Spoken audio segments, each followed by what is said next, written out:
The Parable of the Princess and the Pea. There was once a prince who longed to have a princess at his side, but not all the time. More precisely, there once was a prince who longed to have a princess who was continually in need of rescuing, occasionally at his side. For times had changed in the land, you see, and merely going out and slaying creatures just because they were different, or smelly, or had dietary requirements at variance from the norm was no longer acceptable. It was still widely acknowledged, however, if the aforesaid different, smelly, or nutritionally divergent creature was to abscond with a princess who was somehow associated with a prince, well then, the era of officially sanctioned tolerance and we are all brothers under the skin, or scales, or fur, or shell, or feathers, or gelatinous goo was out, and the age of gleeful mayhem and slaughter was back in. Accompanied by his noble steed, Noble, the prince imagined he would rescue his princess from the fiercest of dragons, the ugliest of orcs, the hugest of giants. For her he would even brave the beasts so repulsive they had no name, or names so repulsive that even the beast itself preferred not to be called. For his princess he would climb, mostly atop his noble steed Noble, the heights of Mount Flabadoon to vanquish the many-feathered Flassie.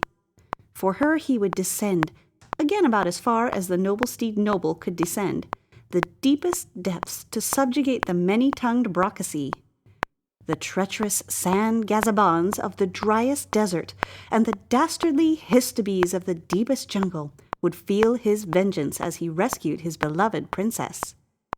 Okay, so you get the idea.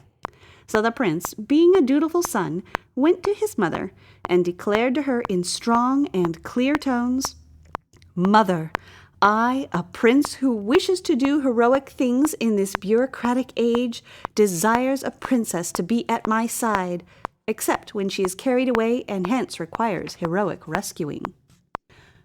"Oh, my son," said the queen, "long have I dreamt of this day. Now, my son, any heroic deeds must be done properly, which means that any princess you rescue and then kiss, you must first wed." The prince considered the wise words of his mother, the queen. "Mother, I, a prince who wishes to do heroic deeds in this increasingly bureaucratic and rule-bound age, desires a princess to be at my side, except when she is carried away and hence requires heroic rescuing." The queen replied, "Only the most princessly of princesses deserves the hand of you, my son.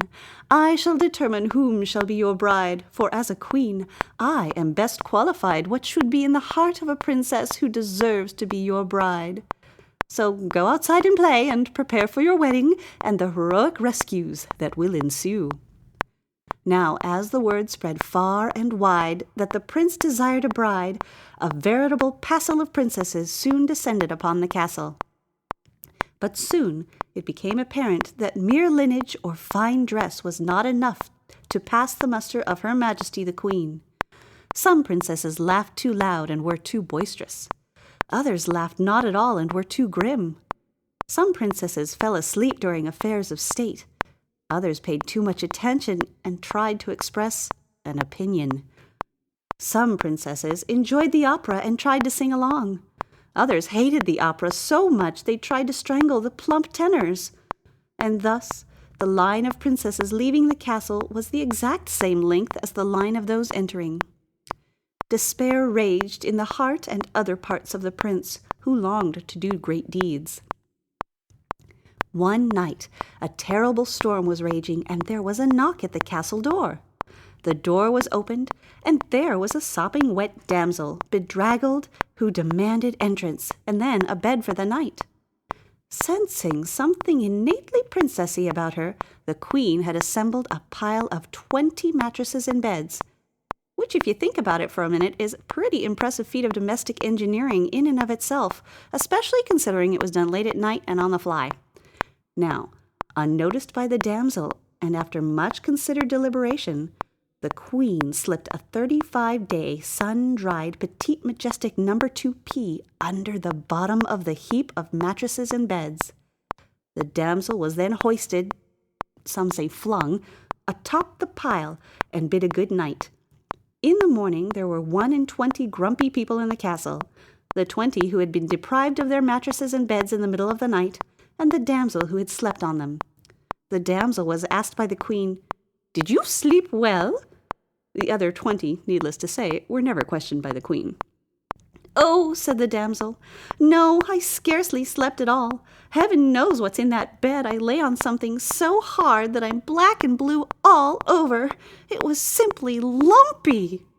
At once the queen recognized a kindred spirit and declared the damsel was indeed a true princess and thus worthy of her son's hand in marriage.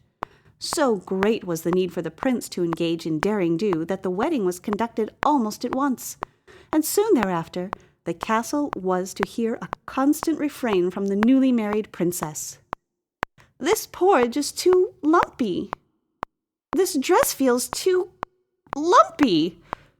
This path is too lumpy. That sky is too lumpy." And while the prince still longed to have his princess carried away by some hideous creature, any creature actually, he was less sure he would bother to go and rescue her. He planned to sort of play it by ear. The moral: if you are going to give someone a test, make sure that you can live with the results.